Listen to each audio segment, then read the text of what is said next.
little technical things we have to work out. Welcome. I want to welcome everyone to this presidential webinar. I'm Renee Schwartz, the current NARST president, and I am so excited about this webinar today. We've got a wonderful panel of experts going to talk with us about their vision of inclusion and their research related to inclusion and inclusive education. This webinar is part of the series for the NARST Presidential Webinar Series, and is based on my presidential theme of unity and inclusion for global scientific literacy, unite as a community, invite as a community. And one of my goals of this series is to really invite people from outside of our strict science ed perspectives, bringing in different perspectives that are very important to our own work. We don't often enough read outside of our discipline, and so this is one way to bring together a wonderful wealth of expertise related to the idea of inclusion and inclusive education. And I asked Dr. Phillip Boda to organize this session. This is his area of expertise, and one brief introduction of Dr. Boda. He's a bridge to faculty fellow in special education at the University of Chicago. He received his PhD from Teachers College, Columbia University in science education. His work focuses on socially just research involving culturally and disability studies in science education, educational technology, and urban education. He previously held postdoc positions at University of California, Berkeley, and at Stanford University. Dr. Boda's work leverages the affordances of relationship building with students, their local communities, and teachers to answer questions about what impacts students at the overlapping nexus of underrepresented identities. His work has explored how researchers analyze student, teacher, and school level data in ways that, when combined with design-based research methods, change the landscape of learning environments by design to respond to those students multiply marginalized in STEM and science. Through his work, he inquires about how intersectionality as a critical social theory can teach us why it's imperative to problematize achievement, affect, and the socio-political nature of disciplines. So I want to welcome Dr. Phillip Boda as our organizer and discussant and moderator. He's going to run the session, and our wonderful panel of experts. So we'll turn it over to Phillip. Hello, thank you. Subtitle settings, let me see. Emily asked, are captions on for attendees? We cannot see them. I think you can, I think the option is on. You have to click to show the closed caption. Yeah, the option's on. Oh, okay, yeah. Thank you so much, Renee. I really appreciate it. That was a very wonderful introduction, and I'm glad I don't have to introduce myself now. But so I welcome everyone to this space. I feel like this is going to be a very productive conversation. And, you know, we did record pre-webinar introductions and unpackings with each of the panelists. So we're not going to go in depth on their background, but I'd like to invite everyone to just have like a 1-minute elevator speech introducing their name, their affiliation, where you situate your work, and you know how you feel right now. What are you hopeful for? What makes you pause? And, you know, like I said, I'm Phillip Boda. I'm at the University of Illinois at Chicago. I situate my work with disability studies and critical pedagogy, especially in teacher education and in science education. And I'm hopeful for the collaborations that could emerge out of this particular session. And you know, what makes me pause is being around so many really wonderful scholars on a Friday, and bringing everyone together just to have a really warm conversation about this topic. So I'll leave it to Dr. Boveda. How about you go first? And I'll call on the next person. So that'll be fun. Okay, so thank you so much. I want to thank Renee. I want to thank you, Phillip, for inviting me into this community. I tend not to go to places where I'm not invited. That's my understanding of engaging in decolonial work, right? So I'm honored to be invited into this space. Thank you also for a very humanized engagement with us. You have been so kind and so thoughtful and caring in the way you've asked us about our experiences. And I say us because I had the opportunity to watch the videos of my colleagues. I was telling them before we got started that I've cited all of their works or I've engaged their works, and yet ironically, we've never been in this space together. So Phillip and Renee and NARST community, thank you for bringing us together. My name is Mildred Boveda, and I am an associate professor at Penn State University. And I am situated, it's very interesting because we're going to talk about these communities we're all situated in, but I've always been a special education person, a special education teacher. Then I was funded by the Office of Special Education Programs to get exceptional student education degrees. I have 2 degrees that have that title, which is Florida's way of saying special education. And yet I've always been very critical of our field, and I've drawn outside of special education to sustain me and to do this work. So I am a Black feminist who engages in special education, and I don't know too many people who self-identify in that way. So, and it's an honor again to be here.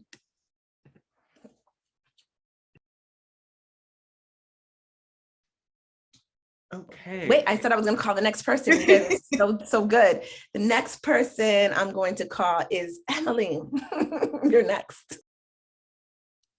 Hi, good morning, everybody. My name is Emily Nezbaum, and I echo all of Dr. Boda's sentiments and thanks and appreciations for bringing us together. Excuse me. I'm not good with the elevator pitch. Right now I work at Mills College in Oakland, California, and I have a range of other roles with a variety of universities in efforts to develop and promote disciplinary disability studies and courses within other sort of justice and education centers and efforts. And I do work around curriculum design and critical qualitative research methods. So, gosh, it's hard to say what I situate myself squarely within interdisciplinary disability studies, but taking that work within educational contexts. And I think what makes me most hopeful about it, I've had a range of different kinds of teaching and then faculty experiences in general education, special education, from undergraduate through doctoral level work. And I think what makes me feel hopeful is being invited into a space like this to have this kind of conversation at this sort of moment in time. And when I think more about the work I do, what makes me hopeful is my work with general educators right now. Right now, I primarily work with general educators around curriculum development that centers disability and its intersections, and really focusing on the knowledge and wisdom generated by multiply marginalized disabled community scholars. So that gives me hope. And what gives me pause, you wanted to know, Phillip? What gives me pause?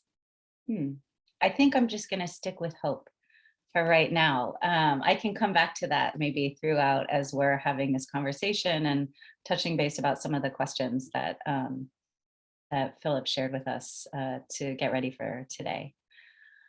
Okay, I will pass it on to.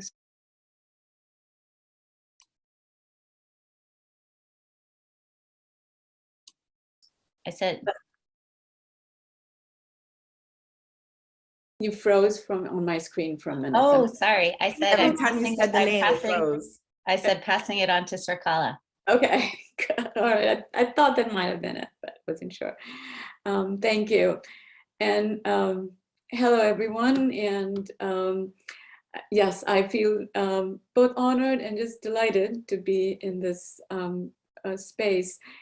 My name is Kamalanarayan, and I am a professor in the Department of Curriculum and Teaching at Teachers College. And I work in the pre-service elementary inclusive education program. My intellectual home is disability studies, and I've drawn on this tradition in all my research in schools, with students, with teachers, with families. So for most of the past decade, I think I've been focused mostly on teachers as primary agents within our within investigations of inclusion.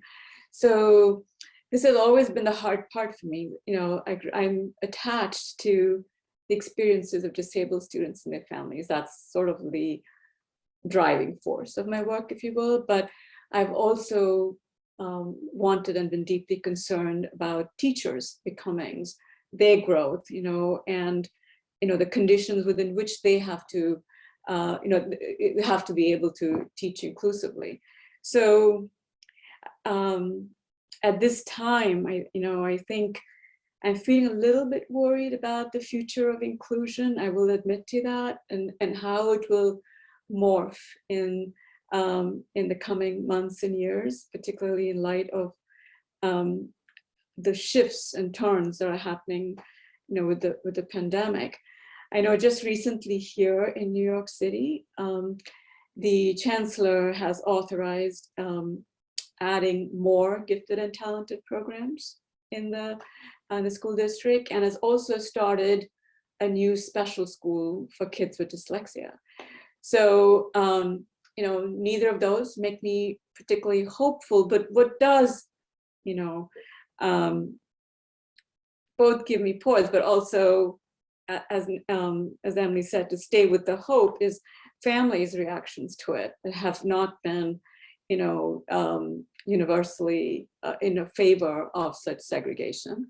That people have know that fundamentally it is a segregating tool to have these kinds of institutions and programs continuing, and so they are kind of protesting against it as well, if not publicly, at least in public discourse in a way.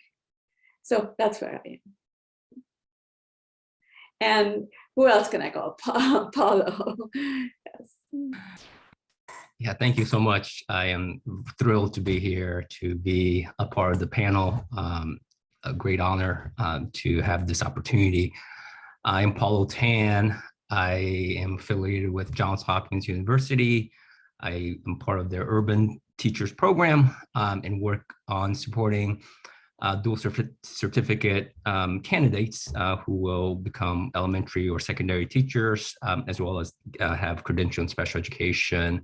And that is actually something that gives me a lot of hope, because I get to work with prospective teachers who, I mean, these are amazing people.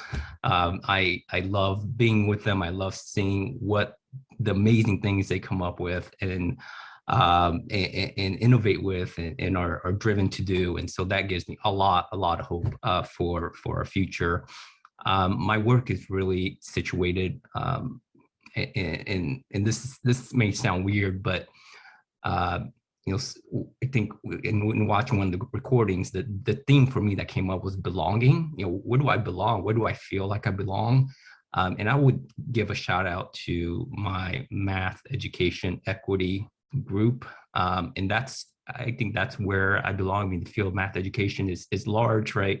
Not large, but relatively large. But within that field, the equity folks are the ones that I feel belong. Disability studies is another field where I've been embraced, that people say, hey, this work is great. We want this kind of work to be done.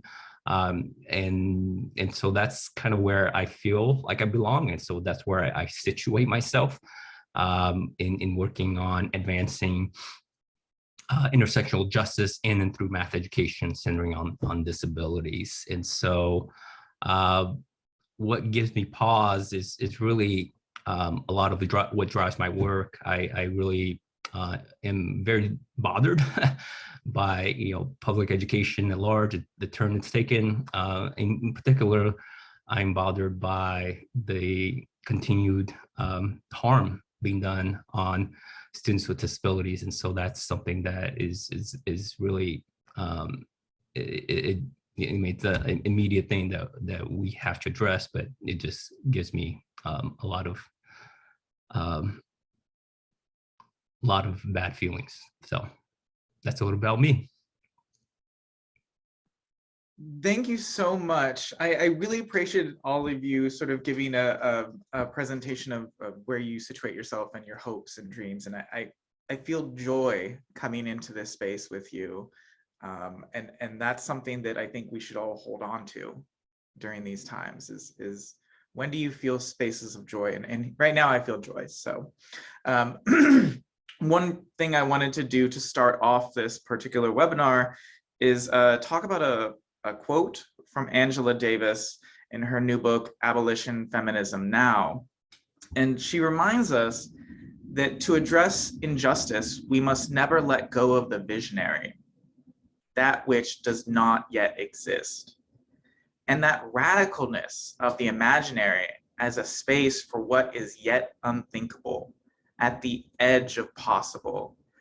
She goes on to say, we say yes to Octavia Butler's brilliant speculativeness. We will dream our way out. We must imagine beyond the giving. And I wanted to start with that particular quote because I believe much of the ways we will engage in the webinar today in our discussions around disability and difference and injustice requires a little bit of relinquishment of comfort and familiarity.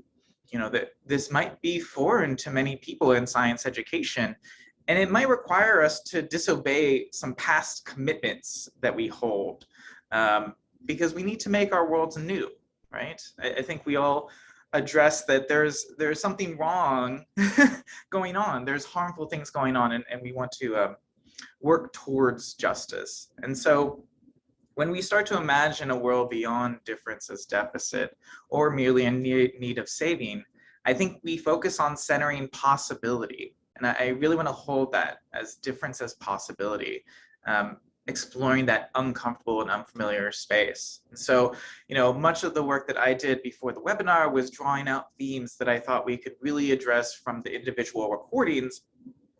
And so I'll ask that we keep an open mind and an open heart as we engage with these themes, and you can go back and see the pre-recordings as well.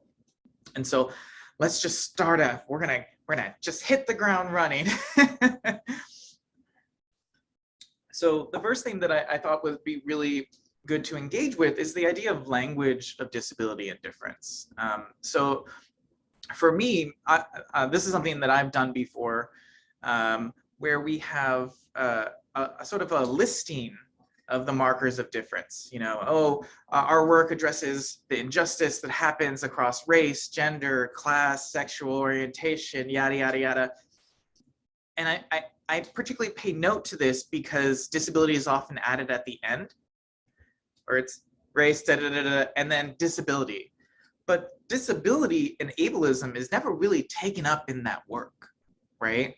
And so I'm wondering, the first question I'll pose to the panelists is, what are your impressions of this sort of listing of forms of difference? Where do you see that it might be useful? And where are some spaces where you feel like you'd like to push back a bit more?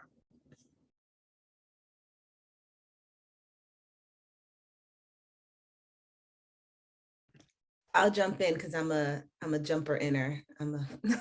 So much of the work that I do talks about sociocultural markers of identities and specifically markers of difference. And so to answer, when I saw your question, it made me laugh because I think there's two things I think. First of all, many people I know think it's inappropriate, who are in the beginning stages of understanding systemic racism and systemic, issues like ableism. They think it's very uncomfortable to even mention these categories. Like I've encountered many people who have a hard time saying Black when talking about Black students. So like whisper Black. So there's a part of me that's like, okay, now I see a lot of my colleagues are listing all of these identities. And that feels like that's better than pretending that those identities don't exist, right? Okay, that's a step in the right direction. And I think of it very pedagogically. I've created tools to kind of help pre-service teachers in my field, which are predominantly white, kind of come to this facility and fluency in talking about differences. So these large social cultural categories, listing them is a sign of progress, but then it's also very frustrating, right? Because I've seen reviews and folks will say, my intersectionality is or are, I'm a white man who comes from the Appalachian Mountains and has a disability. And, it's like, okay, that's great. Here's where the frustration comes. Do you understand how those identities are entangled with why you're in that position to even assert who you are and why you're considered an expert? Have you considered your positionality in a relationship to other people, and especially people who are multiply marginalized? And I think we've said this in this panel in our introduction, several of us use the term multiply marginalized. This idea of, it's not just that we have multiple identities, but some of us have markers of identities that are considered normal or dominant in our society. And some of us have markers of difference. And while it's important to name these markers, we also have to name the systemic issues that are entangled with those markers. And then when we're doing science, when we're doing research, when we're collaborating interdisciplinary interdisciplinary teams, are we naming these identities and also talking about how we are implicated, or how these groups that we're representing by listing this laundry list of identities, or we're not representing, how that is entangled with the marginalization, and for some people, multiple marginalization in our work. So that's my initial reaction to your question. I thought it was a fantastic question. Thank you, Phillip.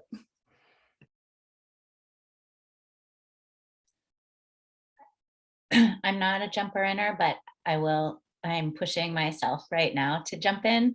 I've been thinking about this question in sort of the way that you just took it up, Mildred, and then when I think about this and how I approach it in teaching and in working with teachers. And so I'll quickly try to address both of those sort of levels.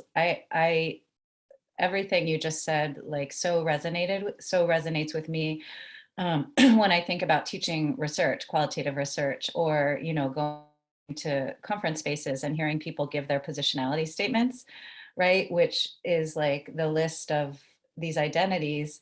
And then I'm going to go on and do, right? Like, as if just giving this list of identity markers, that takes care of it, right? Without actually thinking of, how does, exactly like you said, right? Like I talk about with my students, like what then do these identities, how do they shape your relationship to the context in which you're doing your work, relationship with those who are a part of your work. So I think that's so important, that relational piece, right? Like how do these identities shape our relation, our research? I will say when I'm working with teachers, and how you started off, Mildred, made me start thinking in this way about people being afraid to use certain words, that I do find that people are afraid to say the word disability. People will talk about different abilities. There's all kinds of euphemisms that most people, in my experiences, like today, people are afraid to say the word. There's a disability studies person who works in media named Lawrence Carter Long. And a few years ago, he had a Twitter handle that was #SayTheWord. And it was really pushing back on this, like, just say it, right? Disability is the sort of categorical difference in disability communities, right? And it gets taken up in all kinds of ways, right? Like when we talk about cripping curriculum, cripping research methods, right? So there's sort of a taking back of, but at the same time, what I tell the teachers I work with, especially when we're thinking about trying to make visible the presence of disability and its intersections in curricular spaces, that most of them lack what I call a disability literacy, because they haven't had the opportunity to engage with disability, except in a space that it's been relegated to, like special education, which shapes disability and the ways we know about it in distinct deficit-driven kinds of ways. So often when I'm teaching general educators, we spend a lot of time just in immersive experiences to learn about and broaden our disability literacy. Because whether my curricular areas that I work with general educators are often not science, there's often someone else that does a science class, but what I say is, we can't even open up our imagination. And you know, Phillip, you talked about imagination and possibility when we don't know. And so, yeah, I try to get people comfortable with saying the word disability. And like being afraid, like trying to create safe spaces so that students aren't afraid to take risks in how they are testing out their comfort and knowledge. And yeah, just these experiences that can allow them to think about, just with radical possibility, about what is possible to know and teach and share about disability and the disability experience. Then one final note, like personally, when I talk about disability in the different contexts that I do my work, I noticed, Phillip, in a question you posed, you talked about the dis/ability, or the dis in parentheses ability, or disability. You know, I think it's really important as you're sort of beginning to think about or use those terms to look carefully at like some of the epistemological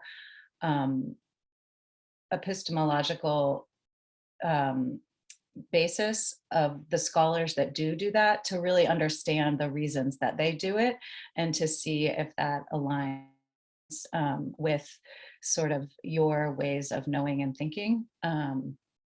And I use the language when I'm working in K-12 contexts of students labeled with, because in those contexts, students are not given the choice or opportunity to claim disability as a part of their identity, as a political identity, but they are labeled with, right? Like there are 13 federal eligibility categories to have an IEP. So I really try to use that language of students labeled with when I'm in those contexts for that reason. Sorry, I answered that in like 3 ways, the language question. If I can jump in, Paulo, is that, yeah, thank you to Mildred and Emily for just sort of laying it out, you know, clearly and explaining really well, just some of the underlying ideas behind the questions you raised, Phil. And I think there are some really great pointers there for how to approach this with teachers. So I'm just going to take the conversation a little bit in a different direction just for a moment. And you know, in what I'm hearing when I heard you talk, I mean, or you, Emily and Mildred, I see this sort of connection between language and identity, and you know, for a while now, I've been a little bit suspicious of, I think, about, you know, the ways in which language is seen as constitutive of identity, and I want to, and so I am more inclined to kind of also consider, along with the points you make, which are really important when you work with teachers, I'm trying to experiment. What would it look like, in my research, to give primacy to language? And while there is an importance to knowing how we describe and talk about people, and I think your point is absolutely right. The suggestions you make about how to address people with disabilities or as disabled people, and those are choices that I think we make at different times for different purposes. I think for me, the key point to that piece of how we make those choices has to do with who are we claiming solidarity with. And sometimes, we need to claim solidarity with, some groups of disability activists who embrace disability identity, and so we use the word disabled students. And other times, if you want to claim solidarity with people with intellectual disabilities, the people who began the People First movements, and then so I will use students with intellectual disabilities at that point. So I think those decisions, we all make them as we do our work and as we write and as we talk to our students. But I also want to address this notion of, not relying too much on language as a way to distinguish what constitutes, inclusion or not. I think that by doing that, we tend to sometimes ignore some of the material conditions within which inclusion is produced. So I'm a little bit more cautious, I would say, and I want to be more cautious, or I'm trying to be more cautious about this language, material binary, or the discursive material binary that exists as we try to investigate and think about inclusive practices. But those are all, it's still an abstract way to think about how you prepare teachers. And so in that sense, I have to straddle both these very concrete ideas of helping teachers, yes, take risks and speaking, to be able to say it, to be able to name it, while I'm still trying to figure out what it does it look like in my own research to avoid that kind of binary as well. So I'm stuck somewhere in between right now.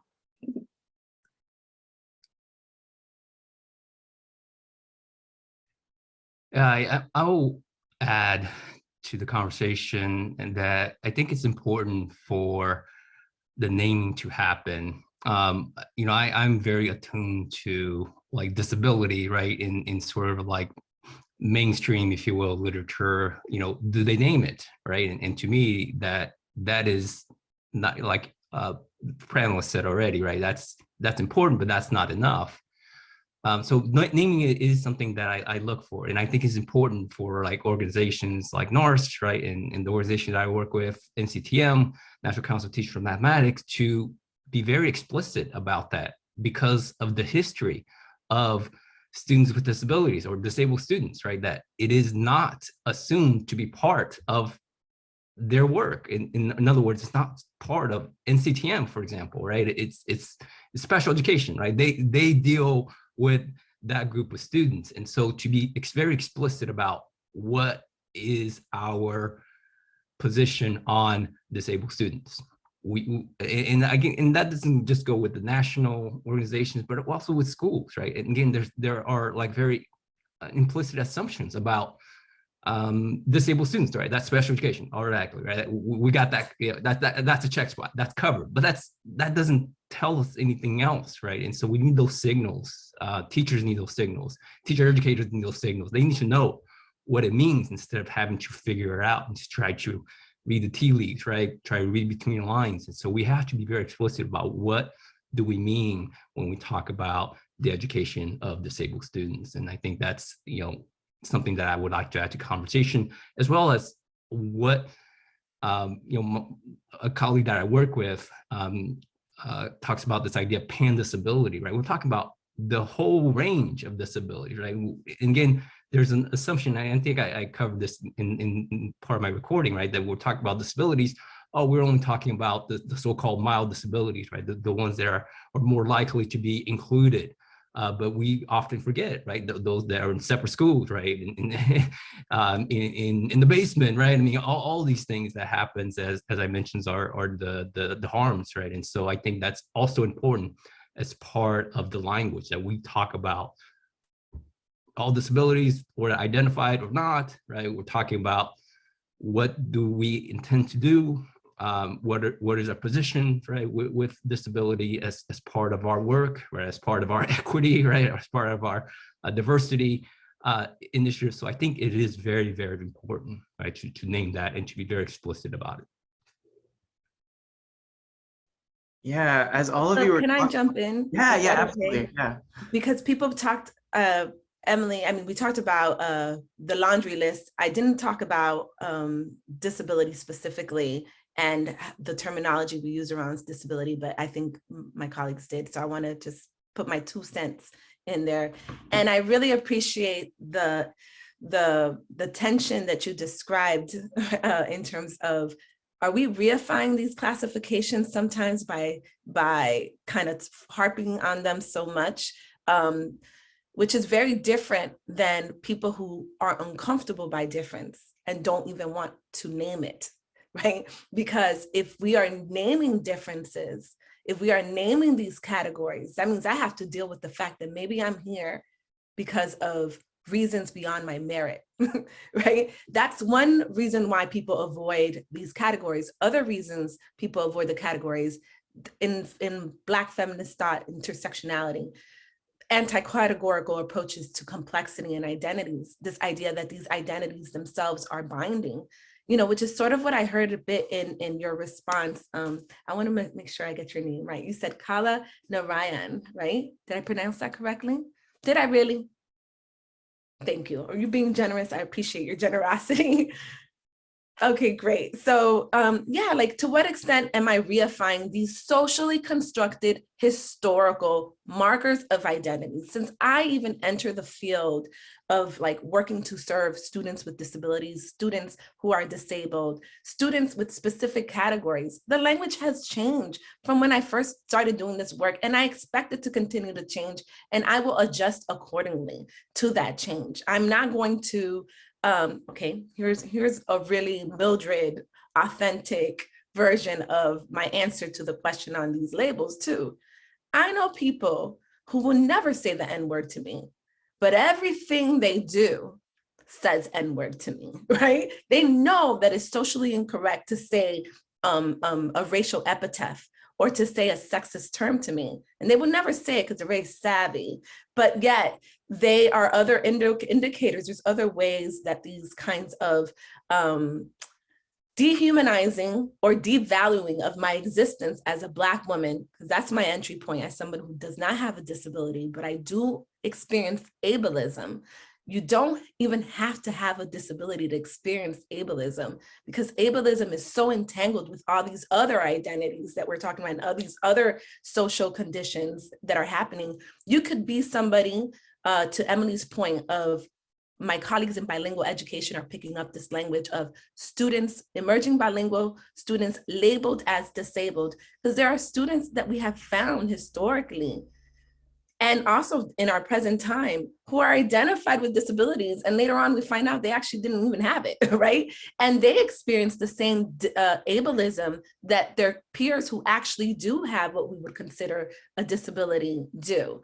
So for me, I totally empathize with what you said about like, to what extent do I want to even reify these categories? They change throughout history. Some of these categories we use in the United States are not used in other countries. In some places within the United States, I'm racialized in one way and I travel to another side of the country and I'm racialized another. And so when I'm teaching, and I always stress the pedagogy of it, when I'm teaching and I'm trying to encourage predominantly white people, right? And I don't center them, but that is who tends to be the majority of my students, to feel comfortable with difference, not to avoid difference because they don't want to deal with the reality that they are benefiting from systemic oppression, but like deal with difference because our students are worthy of being seen in all the ways. I always start off with the conversation of this language is I asked them, this language that we're going to come up with, these categories of identity, the laundry list, that's a starting point. It's not the ending point. It's a very superficial starting point. Is a US-based, historically based way that you're going to come up with these terms. Like I tell them, this is the language of now. It's not the language everywhere. Race never even existed until I can name when race existed. And the way we conceptualize disability has changed so much throughout history. So I say these things while also dealing with things like IEPs and the material reality of the fact that there are consequences for people who get labels. So I wanted to say that in response to my brilliant colleagues and their answer to questions about what do we call people who have disabilities, you know, and I say, I let them tell me, you know, and some students don't even realize they have disabilities.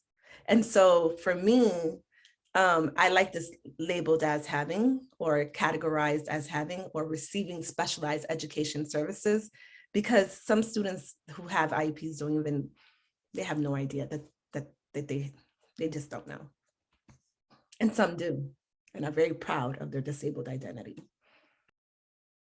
Yeah, as you were all talking, I'm thinking about this idea of, you know, we are all in the act of becoming, right? I mean, Kala, you pointed out, you know, I've grown over this decade of work that, you know, and I'm trying to negotiate this new space. And I think we all are hinting at this idea that it's not an endpoint, right? We're not trying to search for an endpoint where none of these things matter anymore, but rather what are the constitutions in our social worlds that make them matter?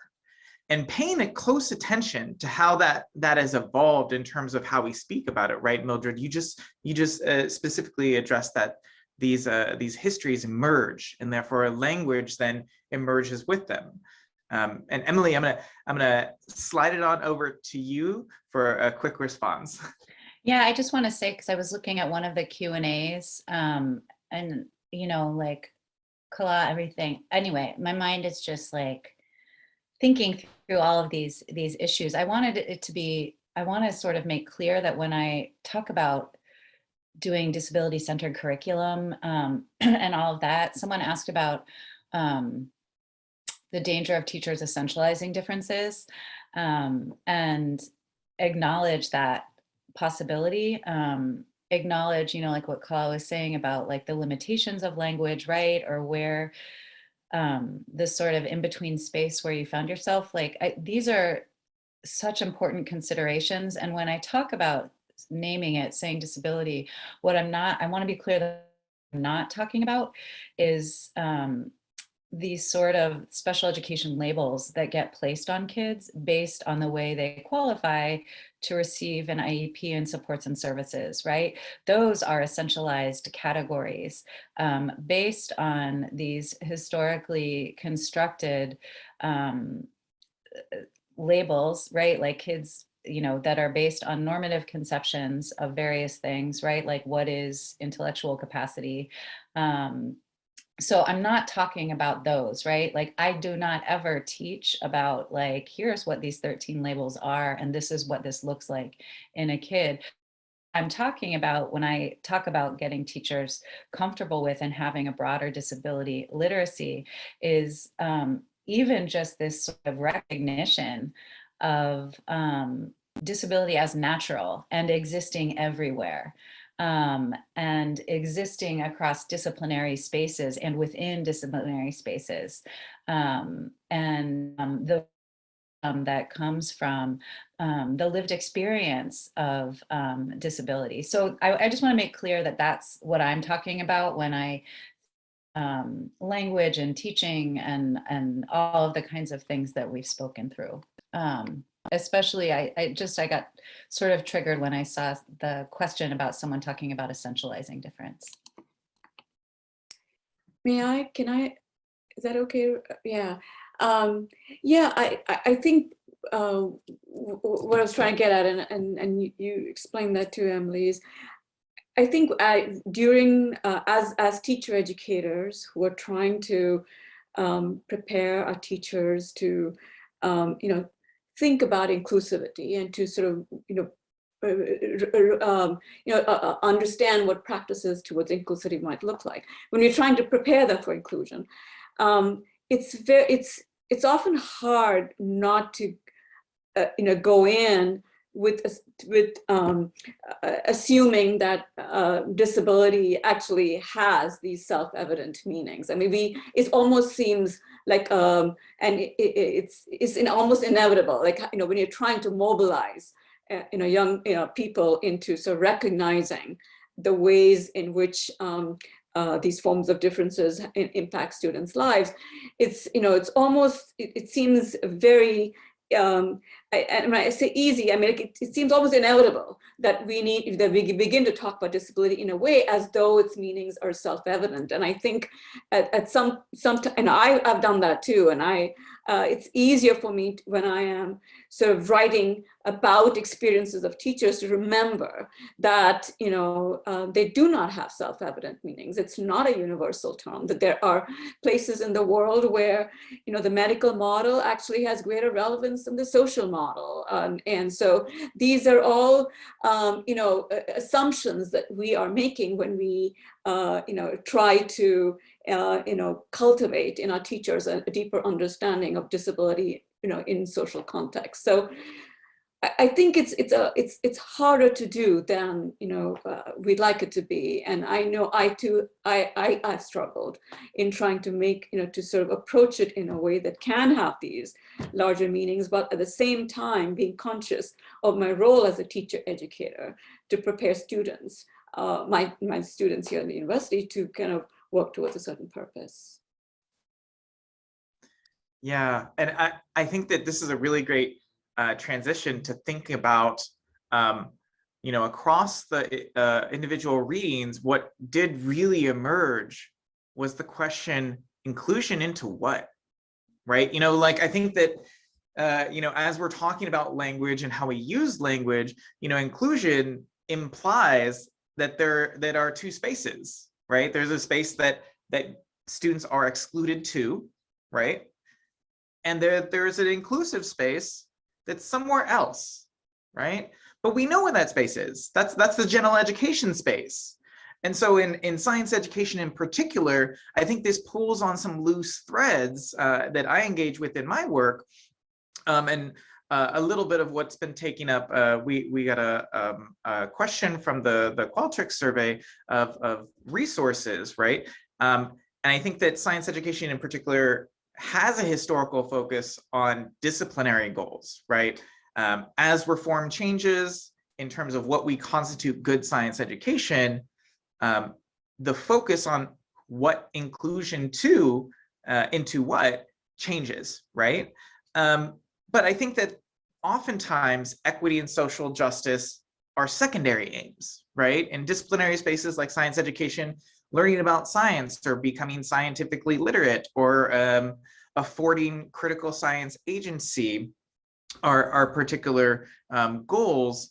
And I want to sort of trouble that and think a little bit more on how may the disciplinary focus help and or hinder, right? Not an either or, but a possibility of and or, working towards more just science education research goals.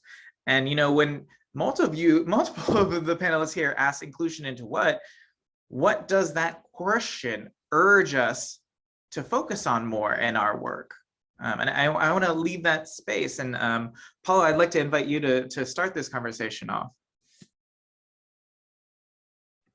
Yeah, thank you for that question. I think it's something that I've thought about a lot, in leaning on scholars who really reject, right, this idea of like, again, my field is mathematics education.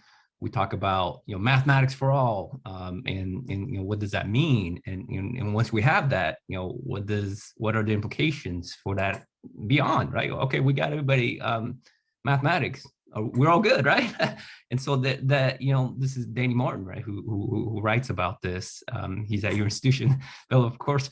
And so this is definitely like a hindrance, right? Like that's not even enough right? To talk about, I mean, at the same time, I think it's important, right? Like we want high quality science education, we want high quality math education. And to me, it's like, you know, who determines what these are? That there are definitely things that I would agree that these are high quality things we need to be doing with all students. And so, yeah, I think that for me, like equity, social justice, and quality instructions are very much embedded with one another, right? They're not two different things. They're not an add-on. I mean, that's how we approach it. That's how, as a teacher educator, I approach supporting teachers to think about, like, yes, I mean, there are Common Core math goals. We got to do that, but that's not the center of what we're doing, right? The center is more. It is about equity. It's about social justice. So, and to me, that the Common Core is the afterthought, right? So I'm flipping that on its head and saying, you know, equity and social justice is not the afterthought, right? Equity is justice is the center. Everything else is the afterthought.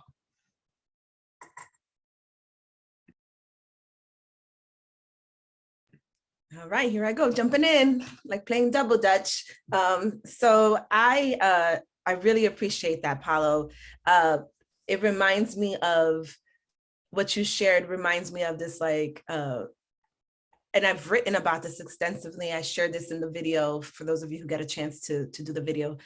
We got to be very careful how we socialize teachers and scientists and professionals, because so much of the social, that's a type of identity too. We were talking about the laundry list of identities, but professional identity is an identity. And I remember being so vested into my inclusive identity, right? I was going to be an inclusive educator, right? In Miami-Dade, I was a pre-service teacher and I was going to include the children. And I was like negating so much of what I brought to this conversation by just focusing on disability in one way. So that was one way, that just talking about inclusion with exclusively disability in mind, when there's so many other aspects of schooling that are marginalized and excluded. And so I remember having a moment being like, no. Inclusion is more than just putting a kid with disability in a space or addressing ability issues. There's other things besides a child's disabilities that we need to address. And then also, I want to give a shout out to Federico Whitehallers, because he loves to ask the question you asked, Philip, inclusion into what? I think that's like a title of one of his many publications. He comes up with great titles. It reminds me of James Baldwin's quote, and I had to look it up. Do I really want to be integrated into a burning house? You know? And so when I was, it's a curriculum question, that what I was hearing you say, you know, science ed folks, you guys are notorious for this, okay? Maybe it's fair, go ahead and talk back at me in the chat, but you're notorious for teaching content and not teaching students, or historically being really, really passionate about science content and not necessarily realizing, you know, all the things that might be happening with the students. Maybe it's an unfair stereotype, but one of the cool things, because I've actually taught about inclusive education and working with multiply marginalized students, or students with disabilities, or students labeled as disabled with multiple other minoritized identities, is my biology history teachers, right? Or my biology secondary students. You asked for like a positive example. Well, they get that diversity is a great thing, right? That's part of, like, in biology, there's a celebration of diversity. You can't really have life without biodiversity. So that serves as an entry point. Like I said, I always try to understand people's communities when I'm working with them in order to make connections. But that is like one example of like an entry point. I have a colleague in physics, Shonda.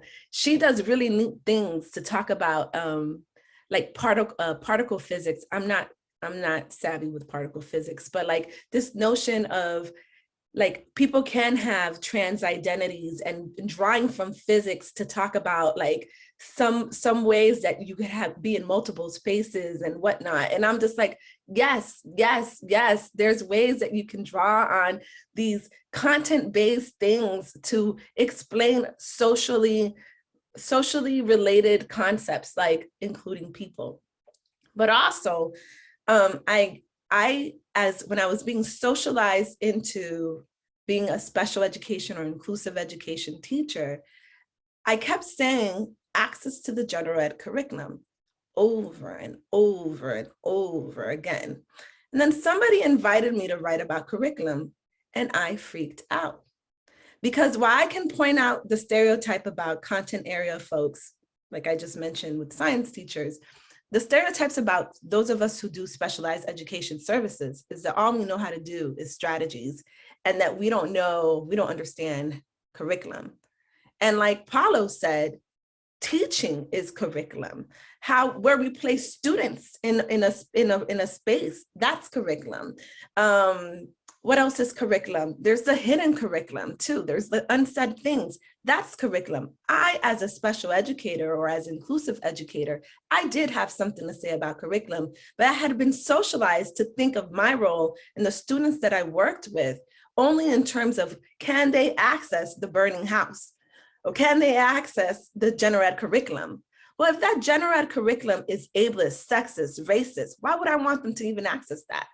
And so that right there, like when Paulo was talking, I was definitely like connecting to that, because there are some stereotypes about us as educators, like what our roles are in our schools.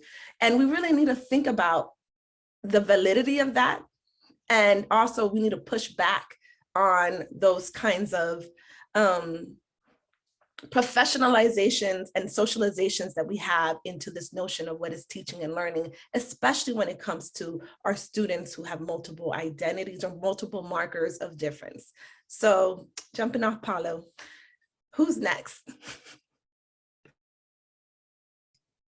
I'm happy to just add on. I think you, Mildred, and Paulo, yeah, you said everything that I would have liked to have said, but you said it so much better.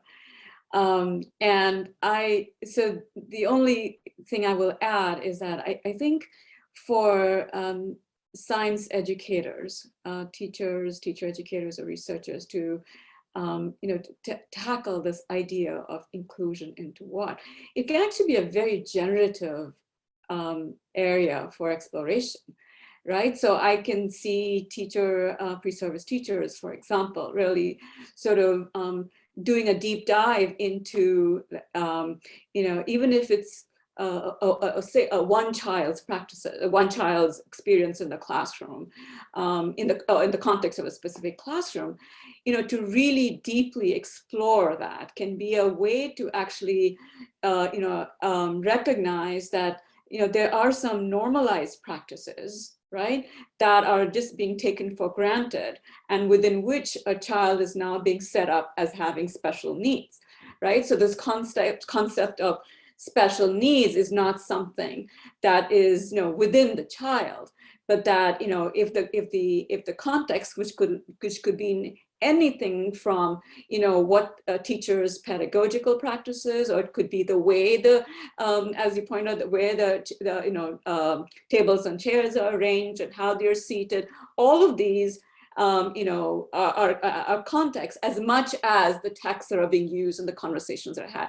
So sort of looking at, observing with care, with purpose, and with intent what is happening in a classroom can allow some of these normalized ways of thinking about kids and about learning to kind of come to the surface. And that itself is a way then to begin to understand what inclusion,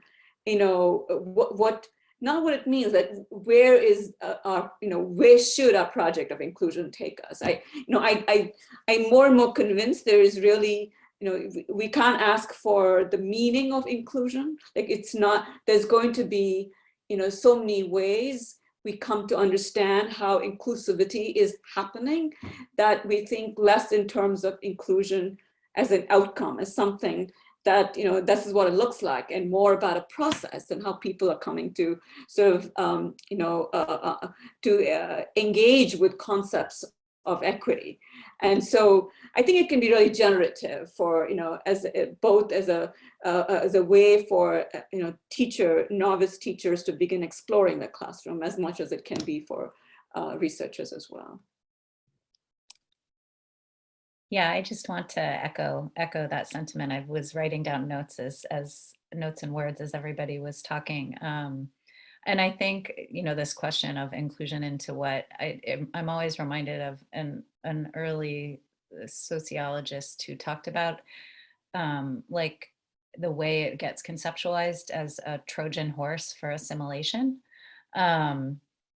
And so that often sticks with me, but instead, as Kala was talking, how do we use this concept, right? And I talk with teachers and folks about inclusive education versus inclusion as a process, right? And I know in the recording that Phillip recorded with me, what I think it does require as well is being really uncomfortable. I ask pre and early service teachers to be really uncomfortable in my classes, and at the same time to exercise sort of a radical imagination about who they imagine coming to their spaces, right? And I think Mildred was very brave in talking about the stereotypes of curriculum folks, say, like science people. But, you know, I encourage science researchers, you know, science educators, science teachers to ask these questions about who do they imagine coming into their classrooms, right? And who do they imagine being present and being a part of those spaces? And figuring out along the journey, like how to support access to content, right? Even if, as Paulo said, that's not the only curriculum we're talking about. Because I think often when we think of kids who are most on the margins, right? You know, my background's in teaching kids that get labeled with quote unquote severe disability. So kids that have really complex support needs. Most teachers can't even imagine, they don't even enter the realm of thinking that those students will ever be present, mostly because they are so highly relegated to segregated settings. They don't actually physically enter the consciousness of many educators. But yeah, I think that it is, and what then that requires, that imagination and that discomfort, is for us as individuals to confront our own constructions of humanness, of smartness. And I have a couple pieces of writing that I've published about this, right? And about sort of the danger of doing this work as an untenured faculty in a traditional department. But that's, yeah, I just think that's what it requires. And it requires us to engage too with really thinking about really hard moral questions, right? Like, what does it mean if we say that this group of people or that student or the kinds of kids in that classroom, those are not the kids that could learn physics, right? Like that for me is those are really, those kinds of responses have deeply moral implications for how we understand the other and how we think about what it means to be human. And so I guess I'll just leave it there. Yeah, I guess I do want to pay mind in particular that there are definitely some science educators that are working on those fringes, working in those margins, really trying to disrupt the dichotomous margin center and rather, you know, speaking among them, right? One of them is my old dissertation second reader, Felicia Moore-Mensah, and her work recently published in AERJ, Finding Voice and Passion. She followed a Black female new teacher across her education and then going into teaching and becoming a science teacher. And what emerged out of her critical race theory methodology was that actually disability did come up, but it came up specifically when this particular teacher's schooling experiences, when they transitioned from a primarily Black elementary school to a primarily suburban white middle school, right? So it's interesting, again, like this is noted explicitly by the participant, that like, this emerged as they wanted to give me a learning disability, and it just so happened, serendipitously, which I don't think is true, I think it's by design, when they transitioned and it became a embodied difference in a space that is relatively homogenous. And I think that's interesting to take up. And when everyone was talking about curriculum, as a design person, I see this as an artifact of historical design. The ways we think about teaching and learning broadly has a layer of design. Who is it designed for? And how does teaching get taken up based on the assumptions that we have about what it looks like, what it feels like? And we all come in with our own experiences, right? The often adage, we teach how we're taught, right? But I think there's also the undergirding idea of we believe who can be included by who has been included in the spaces that we've occupied, right? And Emily, I really want to highlight your pieces of work and thinking about who has been erased from those spaces. And if we don't have experiences with those children, in a similar analogy of white teachers having relatively no experiences with Black and brown youth, and then being supplanted into urban populations with primarily Black and brown youth that they are served to teach. And all of a sudden there's this juncture, it's a jarring effect, right? And I'm always thinking about that. And in particular, it makes me think of Lee Patel when she says, we have responsibilities as speakers, listeners, and those responsibilities include stewardship of ideas and learning, not ownership. How can we become and stay fundamentally answerable to the core endeavor of learning? And I think that everything what we been talking about so far is to really push where disability situates itself in the core endeavor of learning. And if it doesn't, if it's situated outside of our core endeavors of learning, what does that say about how we take up the purpose of our work as researchers, right?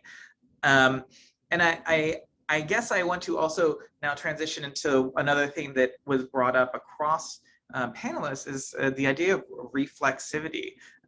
You all talked about your own identities as a researcher, as growth, as not being one thing, but multiple things at the same time, and that changes over time based on specific historical, geographical, political, and embodied experiences. And I want us to think about a quote from Aisha Vernon, who is a disabled Black woman who conducted research with disabled Black women, and she describes reflexivity as the examination of the ways in which the researcher's own social identity and values affect the data gathered and the picture of the social world produced.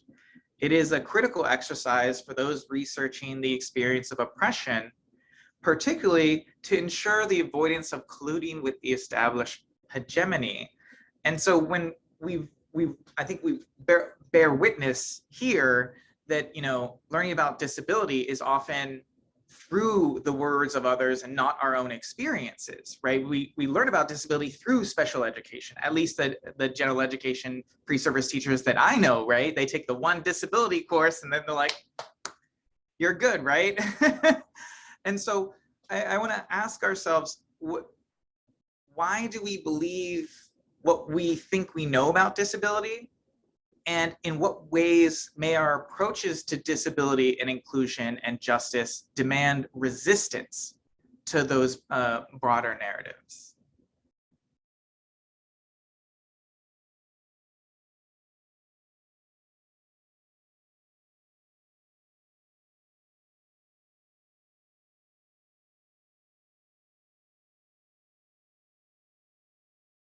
I don't mind jumping in, but I always ask my friends, my students, to consider who talks first, who talks last, etc. That's part of like what I do. So y'all okay with me jumping in again? Okay, good. So that your question reminds me of Bhaskard's question. I believe that's your name, in the University of Minnesota, which, what cultural variations can there be in terms of how disabilities are named, valued, and understood? And, can you repeat that the sentence frame again, Phillip? Because I saw I connected to that question in the chat. Yeah, I asked, in what ways may our approaches to disability, inclusion, and justice demand resistance? Yeah, so it's very interesting, that example you shared about a woman who in one space where there were other people like her, she was a black, I'm assuming a black student, black girl. She didn't have a disability, and then she goes to another space that's predominantly white, and all of a sudden they are saying, oh, she must have a disability. I see variations of that. Context matters, and it goes to what you were sharing earlier. Narayan. I want to get it right. Yes, What is yeah. it? Kala is good. Kala. Okay, perfect. I'm gonna stick to Kala. It goes to, like, context matter. Context absolutely matters in how we understand disabilities. The irony of it is that it is, you said earlier, Emily, disability is natural. All of us encounter somebody with a disability, or may even have a disability at one point in our life. So I have chosen to stay within a special education as a community, and I've gotten side eyes, and I understand why, right? Because in many ways, they have some, and I want to make a distinction, because I'm talking about colleagues in the research realm, right? Like in the research area, as a researcher, there's some very ableist ideologies that happen within my field, right? We fix broken people so that we feel comfortable. Like, again, these are very generic, harsh statements, but there's a lot of reasons to say that that's something that special education seeks to do. And one of the reasons why, although I am very honest with the fact that I get hired in special ed departments, I get special education grants, I get special education funding. So that's why I don't shy away from saying I'm situated in special ed. The reality is I am. I write for special ed journals, et cetera, et cetera. I really I have to give credit to and acknowledge disability studies communities and disability justice communities, right? Who challenge disability studies and disability rights folks for being very white and very classed spaces, because they are, right? They are very white and classed spaces, or have been.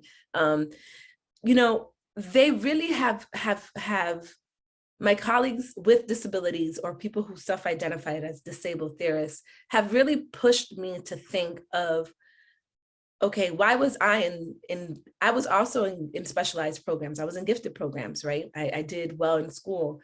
Why was I in specialized programs? And I've thought about it. I went to predominantly Black schools. I went to a school district in Miami-Dade County Public Schools. The school that I went to, people would say, oh, you go to that school, like the bad school, that poor school, the hood school, whether you were working there or whether you attended those schools. That was like the, we all have those schools in all of our respective contexts. That school, I attended those schools. I attended all the schools in the hood, and a bunch of us went to Ivy League schools. And we were shocked when we went to these Ivy League or prestigious universities that, like, we were typically, when we would come back together for high school reunions, that all of our friends in these predominantly white institutions, like Ivy League institutions and prestigious institutions, that they often were the only kid of color in their advanced placement class. And so disability studies helps me try to make sense of, well, would I have been considered gifted and wonderful and so cute and precocious if my parents, who didn't speak any English and I had to translate things, or there was translation sent to them to go home, if they were in a space where translations weren't as readily available, even though legally it's required, but we know that in some of our school districts, that's the case, right? Or if I didn't have predominantly Black teachers who had curriculum that mirrored things that were happening in my home and in my community, like, would I have been considered special in that way, you know? And so context absolutely shapes the way certain people's talents and certain people's abilities are perceived. You know, many of the gifts that I have to be outspoken and talk too much can be considered a huge drawback in another context, right? They could be considered a socially inappropriate thing to do. And so I really appreciate how my colleagues who push back against traditional special education, my colleagues who themselves self-identified as disabled scholars, how they really question me, make me reflect. You mentioned reflexivity. To what extent have I been rewarded or punished based on things, on my perceived abilities, based on things that were probably not just my oral or cognitive skills. There was other things going on as well. So that was a long-winded answer, and I hope it was clear and meaningful to the audience. You know, Mildred, the description of your position now as in a special education department or the kinds of overtly special education work that you are doing. So it reminds me a little bit of a quote that I've often used in my own writing. It's by a post-colonial feminist. It's traveling is a form of dwelling. Like, we are traveling between, you know, these categories, the special education, general education, inclusive education. We are traveling in between them all the time. And it actually was very unsettling. I mean, I can be with a group of educators in schools and it's, you know, they're all using a language that oftentimes make me cringe. And what am I going to do there? Sit there and tell them, no, that's not the way to speak. That's not, I mean, I cannot do that. I mean, like, I'm trying to build alliances with schools. And so, you know, how uncomfortable I might be, I need to participate to the extent that, you know, makes me not completely shrivel up in ways of talking that allow me to gain the trust of people who are actually engaged in the work in the trenches. So it can be unsettling because, you know, after doing that repeatedly, as I'm sure you must, you know, if you are working within a special education program, you know, you're engaging, you know, constantly with, you know, people who occupy, you know, very different, you know, orientations to school, to disability, to learning, and you're also working and collaborating with them. It's always, you know, this, you're always moving, you're always traveling, and it's a place that is unsettling. It's a place that, you know, leaves you very unsure about, you know, who are you as a researcher? Like, you know, what identity can I truly claim?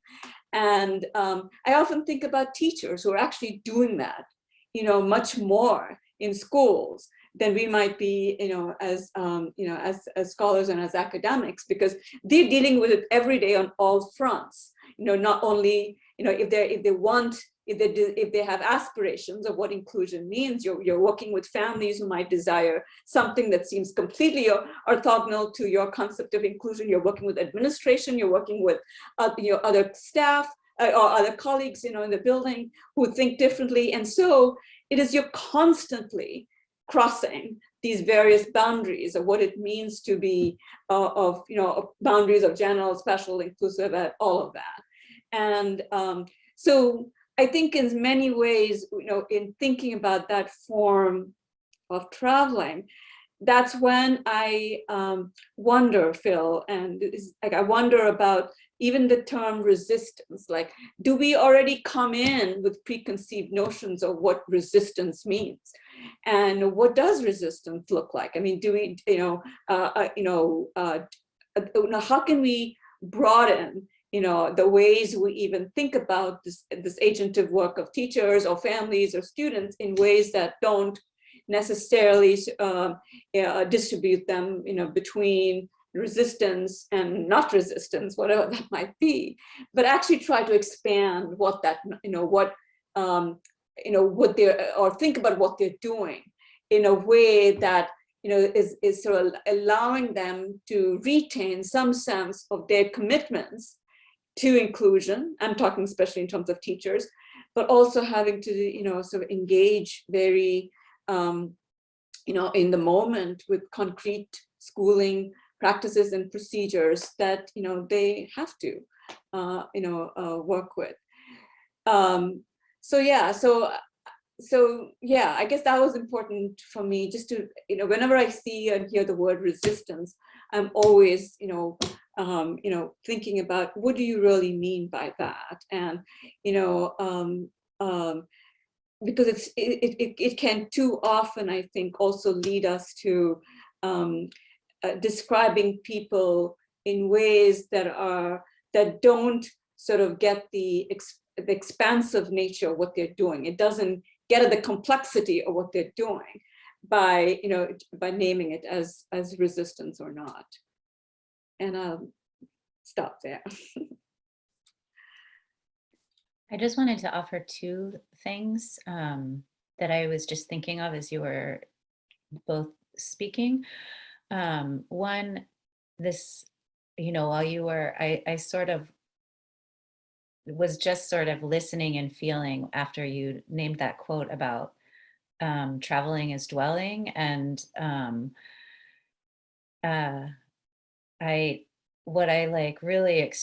I felt that, right? Like many of us who do this work, like that is what happens to us in the context of the schools that we want to have partnerships with and support, in the context perhaps of our departments and the colleges that we're in. Yeah, anyway, I just I felt that so much, and like the tiredness of that sometimes, right? The tiredness that comes with that. And the for me, my strategy, like in my mind, I almost did it. I almost reflexively took my glasses off, because when I'm in those spaces of needing to do that, historically what I do is take my glasses off so that I can't actually see anybody there. And if I can't see as well, then maybe I'm not going to react or respond, right, in the way that I ultimately might want to. And I'm also reminded of how many of us who do the work that we do are the ones that are somehow labeled as extreme, right? And the sadness for me that comes with that.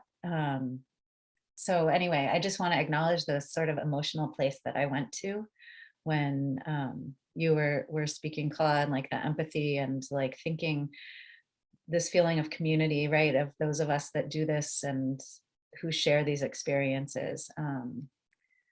And then I just got taken back to that moment. I did have something to say about what you were talking about at the end, but I can't remember. Oh, resistance.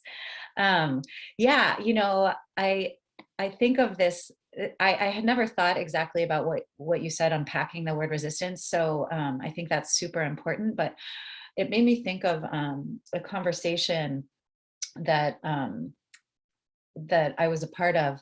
I'm part of a grant project with colleague friends at San Jose State and at Wayne State in Detroit.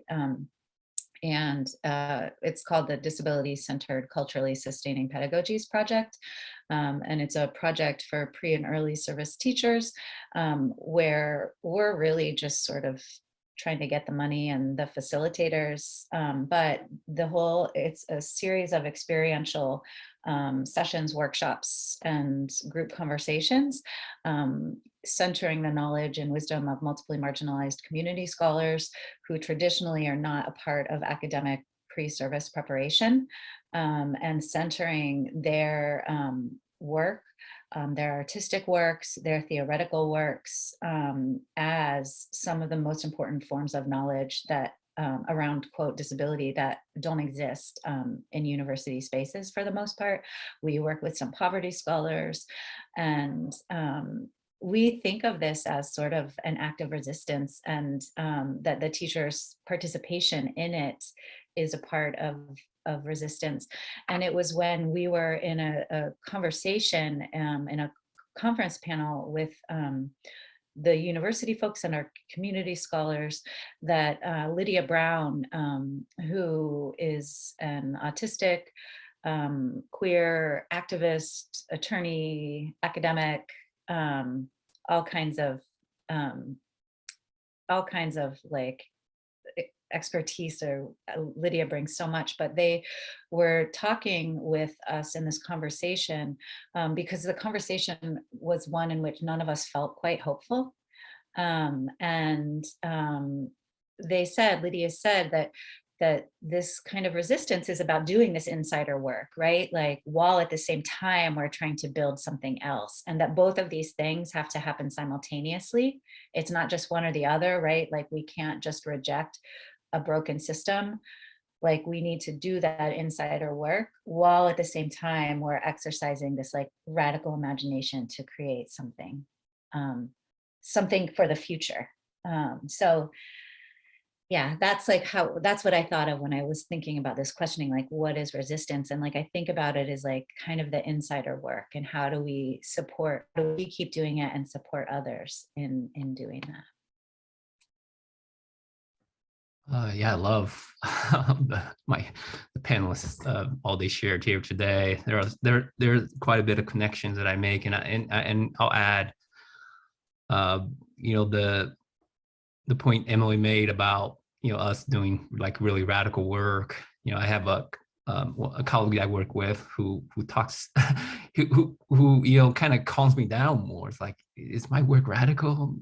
And my colleague's like, no, you are way ahead of us. And so I really appreciate, again, just the folks who we work with. As Mildred mentioned, we have spaces that we work with that are very healing and supportive and nurturing of us. I want to share this quote, and this is from Alice Wong's Disability Visibility book,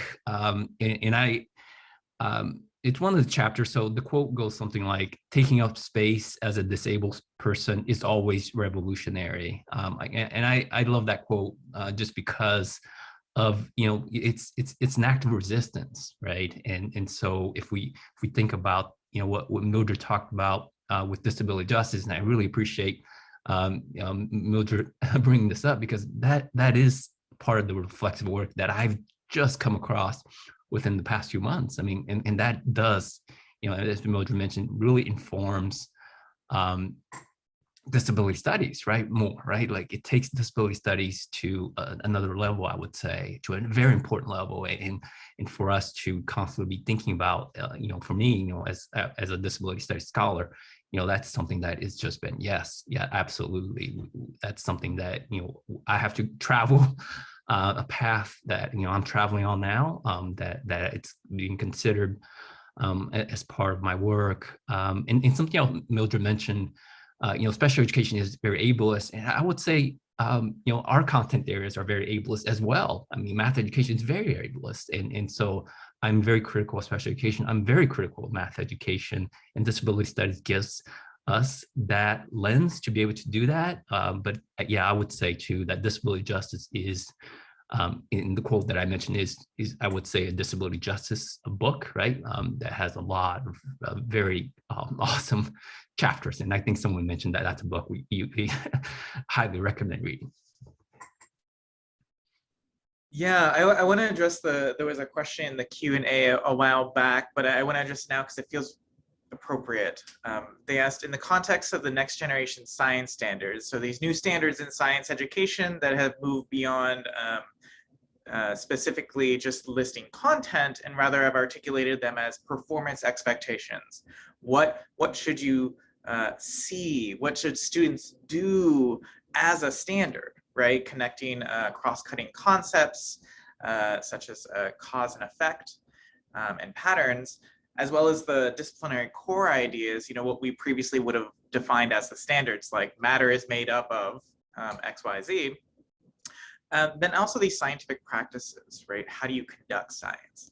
And the question was, in that context, how probable do you think the chance of integrating inclusive science education curricula content is it into these standards? And for me, what I think is what is notable here is the tension of how we negotiate the expectations from broader policy, right? You know, there are expectations that teachers must face, right? That is a legitimate question. That is a material circumstance that they must face. I would push, right? I would warmly push us to think about, how do we fixate on one particular area within those policies, i.e. that students learn science content? What does that fixation mean in relation to all the other ways of interacting and becoming that happen and are permitted to happen in predominantly privileged spaces? So for example, you know, oftentimes when I train pre-service teachers, they ask, okay, you know, how do I connect this and how do I make it inclusive? And I ask them the question, why is it exclusive? Right? You know, like they're asking how to make it inclusive. And I want them to identify, you know, what are the pieces here that you think are inherently going to be barriers, right? So sort of harking on the universal design of learning, inclusive design of learning, but also really thinking about what are our frames as we approach instruction? What are our goals, right? And I think in spaces where primarily privileged students exist and are well-resourced, the plethora of structures and imagination and possibility flourish. The interactions that teachers have with students are layered with informal and out-of-school contexts. And then when you describe the interactions, or ask teachers to describe the interactions that aren't isolated just to content, let's say in an urban context for teachers, they really can't describe much, right? So I think asking a different question is a bit better in this sense, because I don't think it's so much in the context of NGSS, is it probable to think about integrating inclusion and making the standards more inclusive? I think it's required, right? I think that is what we do as good teaching, right? I also know, Phil, that there's people who are taking up varying, I mentioned this in the video, Access is a work that's happening from the University of Washington. Deborah Morrison is one of the people involved in it. But there's a couple of other scholars. They are working with state policymakers, state science heads. They are being very intentional, and they have some of the most critical lenses that they're bringing to the table. When I say critical, I mean liberatory. Not that I think that everything that we've been talking about has had a critical perspective in this conversation, in the sense that we want better for people who are labeled as disabled, or people who self-identify with a strong disability identity. And so they are trying to bring just to the question of like an example of folks who yes, I absolutely agree that it's not just some licensure requirement that, or some kind of standard that's going to magically make this right. We've done that. We've done that we've done that in so many ways. And guess what? We still have ableism. We still have systemic oppression, but it does help though. It does help, right? And so there are people who are engaging with state officers, folks in different, across all, not just the 50 states, but also you know, and everybody under the Department of Education, to try to really shape science curriculum, at least the content of it, right? And also practices to be inclusive. So I am hopeful. I am hopeful. And I'm going to use this opportunity to talk about a paper I wrote about being post-oppositional, because one of the things that made it really difficult for me and it's not just disability studies, there's so many spaces in education where folks are super defensive. And I understand historically, right? Like in critical race spaces, I've found that to be the case. There's been cases where I've been in different spaces where scholars have been attacked for a very long time by the more dominant research line and have developed a very oppositional, contrarian, defensive, resentful dynamic. And it's turned me off, quite frankly. Like, I am somebody who I've come from the bottom, as they say, whatever the bottom of the well is. For those of you who read Derek Bell, like Faces in the Bottom of the Bell, like my parents didn't have access to shoes. My mom didn't wear shoes until she was 16 years old, right? So like some real like challenges in life, and yet people have figured out how to make the best out of the situations. And that's an epistemology and a way of being that I think that many people with disabilities, many people who have multiple marginality, that they know how to make the best and how to have hope and futurity, despite all these stacks being against each other. So sometimes in discursive spaces where people, you know, rightfully are holding on and defending, you know, their criticality and their notions, and it could be exhausting for me. So I actually wrote a whole paper about, like, I just refuse. Like, I just refuse when I have a far more material life and material conditions at this point than many of the people who I'm talking about my first cousins, right? I'm talking about the students I taught. I'm talking about the students that my pre-service teachers are working with, and schools that I'm engaging with, families that are teaching me about how to advocate and sustaining your dignity. I don't want to get into these ideological, like, I just don't. That's not my ministry. And I'm not pushing back against people who do that, because that kind of discourse is important. I just can't do it. Like that I have to deal with too many other things to just be caught up in, you know, defending fields. Like, so I did want to share that, since there was a conversation about resistance. And to be honest with you, there have been times where this is where disability justice folks are helpful in many ways, where folks will be like, you're so busy standing up for whatever whatever ideology or whatever, for science teachers, whatever content you're really excited about or methods you're excited about, you're losing the folks that you're supposedly advocating for. And so that's my point about that. But yes, Zine, I'm doing horrible with names. I do see that there is hope, and that it is probable that there will be more inclusive initiatives in terms of standards. I see some movement in that direction. And I'll say to that question, I think that there is an active resistance among teachers too, right? That you had the NGSS, right? To be able to do things that are, yeah, I mean, Phil mentioned we have responsibilities, yes, but kind of going beyond that maybe that's not the intention of that standard, right? That process or the content standard, but we're going to cover that and go beyond that. And so I think that there is like resistance within, I would say, a lot of teachers that do this work that can make it more inclusive, if you will.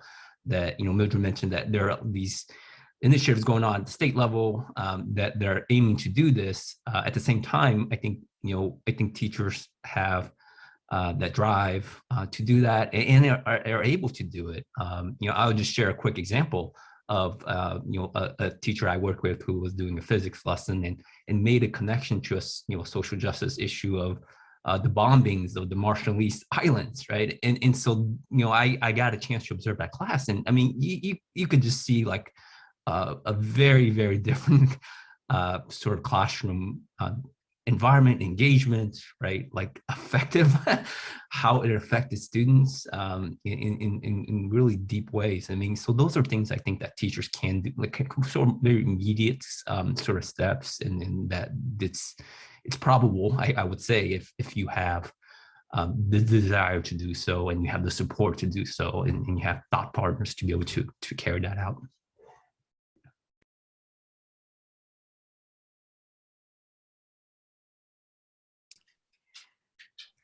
I think, if I may, and thanks for sharing the paper, Mildred. And I want to pick up on your point, Paulo, too. And I think it goes back to how you introduced the question to us, Phil, in terms of it's when you talk about inclusive curricular standards, how to make standards more inclusive.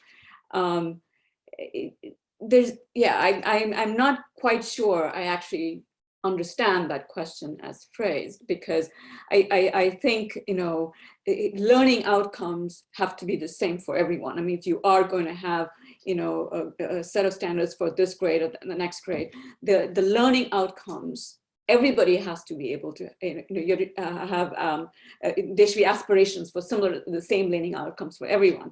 And so how you work with that is then dependent on, like you pointed out, it's about, using planning with diversity in mind.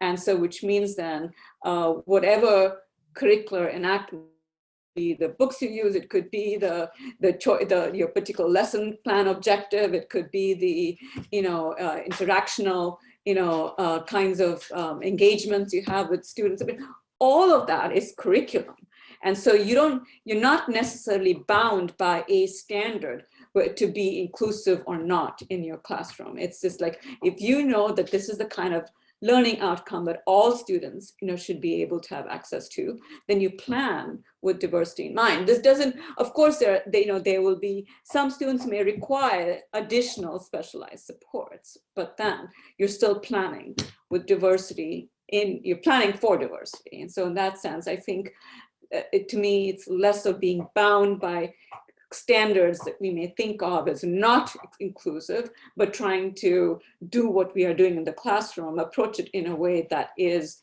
that appreciates the diversity of learning profiles that students bring into the classroom. I just have, excuse me, one comment to make to sort of bring it back together. It's why it kind of comes back to this notion of like inclusion into what, right? And why I think about inclusive practices, inclusive education as sort of what Kala was just talking about, right?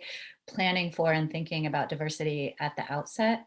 And it is why I do talk with teachers and think about and have written about the notion of like inclusivity is for me actually a sort of ideological commitment, right? Like that, like how do we start from that place? And if that's our commitment, right, we can then engage with all of these other pieces to get us there. And I think that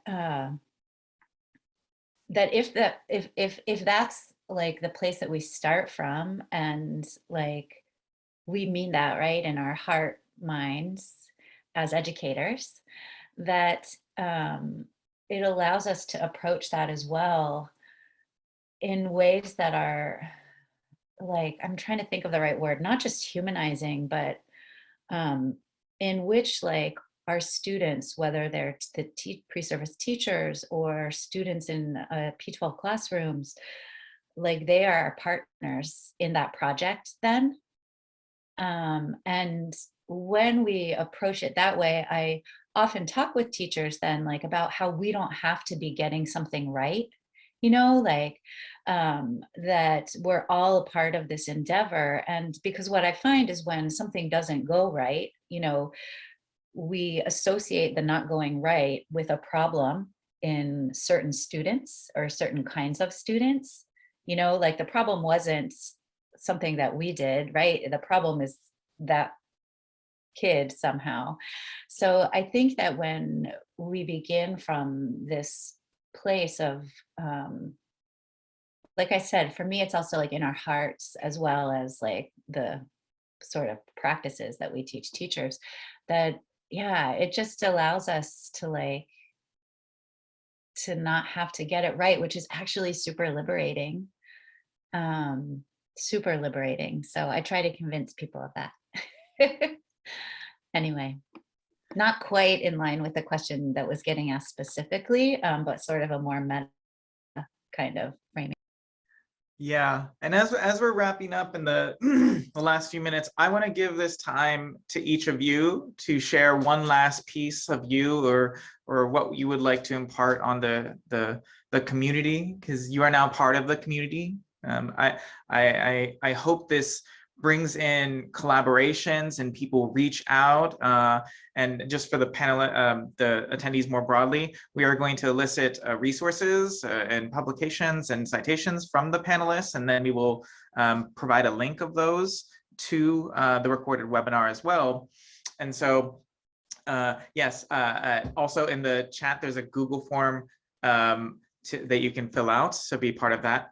But I wanted to give the last time to you to just have a final voice of yourself, and to give of yourself of what you feel like ending it as, rather than me. So we'll start with Mildred. All right, beautiful people. Thank you, Phil, again. I had a blast. I really appreciate all of you so much, and I appreciate everybody who was able to participate in this. And so I'm talking to the science folks right now, because I have a joke that I'm science adjacent, because this is a true story. I wrote a dissertation on intersectionality, and physicists, it was open access. It was open access. Somehow some physicists found it. And ever since, I've been talking to science related folks. It was open access that has kind of given me an introductory understanding of some of the things that those of you who are intending to do really sound equity work within the sciences are contending with. And so very practical advice for those of you in here. Look at the books you're reading, the content that you are engaging, the examples of scientists and experts that you present to your students, and that you also are aware of. To what extent are they inclusive in all the broad and wonderful and complex ways that we've discussed in this panel today? To what extent are you positioning people who don't have formal education at all as being able to do science, because they can? To what extent are you positioning high achieving folks who happen to have different types of disabilities that they've disclosed to the public? How often do you position them as experts in your collaborations, in your teaching? You know, I'm asking you these questions, I'm asking you to consider these things. And also, you know, there is a hierarchy. There is a hierarchy within the university, and there's even a hierarchy in terms of teachers' identities. And science teachers are very respected in our society.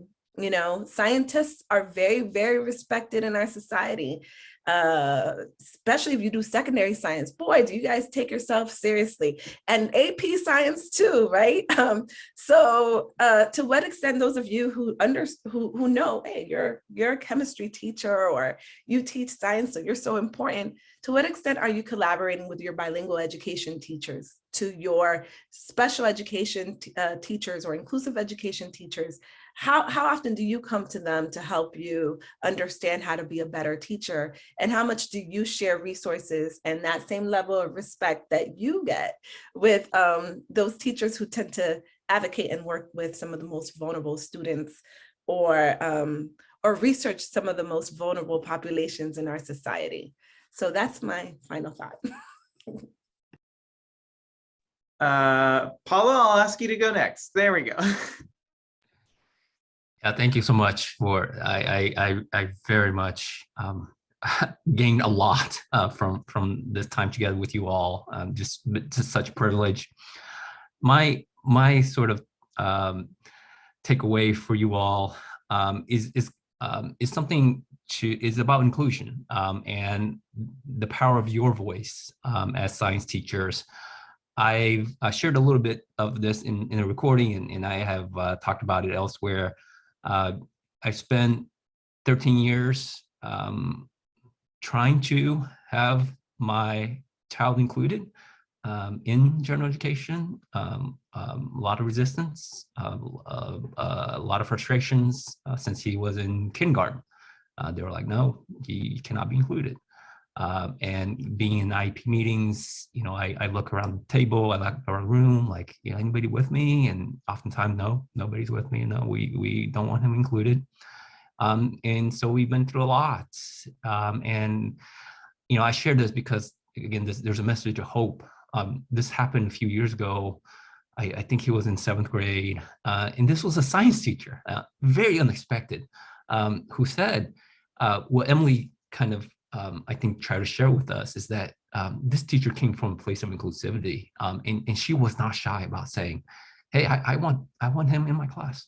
I want him in my class. And that had never happened before, had never happened since.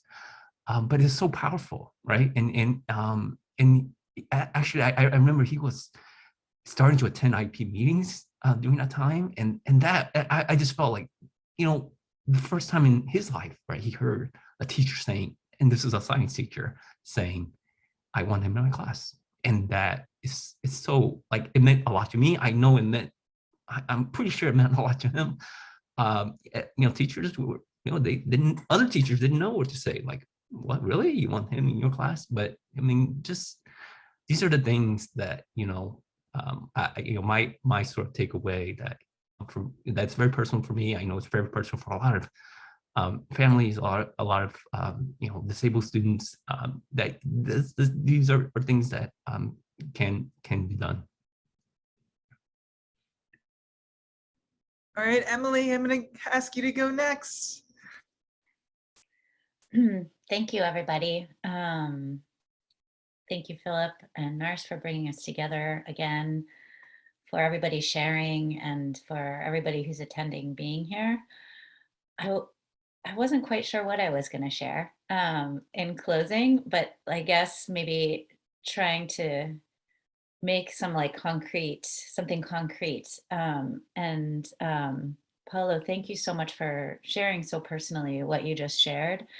Part of my professional life is as an advocate and consultant. I support families in the context of IEP and 504 meetings, mediations against school districts, and I work as an expert witness in lawsuits against school districts, largely for students labeled with disabilities to get access to general education environments and high quality and competency-based supports and services.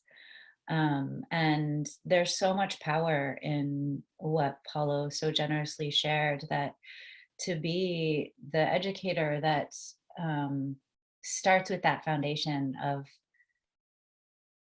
inclusivity and thinking about diversity and wanting and assuming all the full range of diversity, to simply be that teacher can change so much in the lives of individuals. Yeah, that's all I'll say. I mean, I work with families who are waiting, again, as he described, for years and years, sitting in meetings, waiting for that. So yeah, just start there is, I guess, what I'll say, because truly anything really is possible. And last but certainly not least, Kala, you will end us out. Okay, well, it has been such a lovely and stimulating conversation. When I think about science teachers and pre-service teachers or in-service teachers, I'm reminded of a class that I've been teaching. It's called not very imaginatively, differentiating instructional and inclusive classrooms. And, but it's also the one diversity course that Phillip mentioned earlier that students take. And I will just say that my science and math students have always been the ones to make me work harder on that course in terms of making me continuously aware of what it means to be actually doing the teaching in the classrooms, and what I need to keep in mind, what I need to remember. And so I guess my thought for science educators here today is that you have already good ideas and ways of thinking, that you can bring to the discussion on inclusion. It isn't something that you know nothing about or is external to you. It is you already, I'm sure, have thought about different ways of working with your kids or teaching your content in ways that can encompass students with a variety of different learning abilities and disabilities. So you've already done some work in the past that can be very relevant to this discussion. So I hope you will draw on that and just kind of, and then use readings or discussions around inclusion to keep thinking further and deepening your vision of what it can be, because as we have all said, it is something that we can keep extending the boundaries of it. It isn't prefixed, and we need to always be aware of that. To my colleagues here, I'm just so appreciative of the ways in which you have allowed yourself to just be in this discussion. And I'm taking a lot of notes from that, as I'm at this point of, being 2 years in the pandemic. I have learned that, allowing our feelings to surface and be a part of the work that we do is not just inevitable, but important to the quality of our own work. And so I'm just grateful to be able to speak here without having to monitor myself or police myself, but just be allowed to and share the space with you. So thank you all.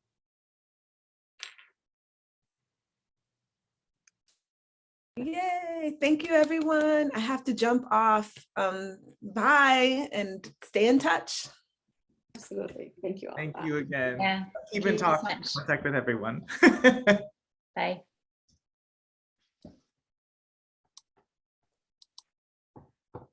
Okay, All we're right. gonna I stop. think we still have a few folks around. I just want to say thank you, everyone, for being here and being with us. Thank you, Philip, for your leadership on this webinar. And we will see you all in Vancouver. Yeah, Right? Vancouver or bust. That's right. Okay, take care. Bye.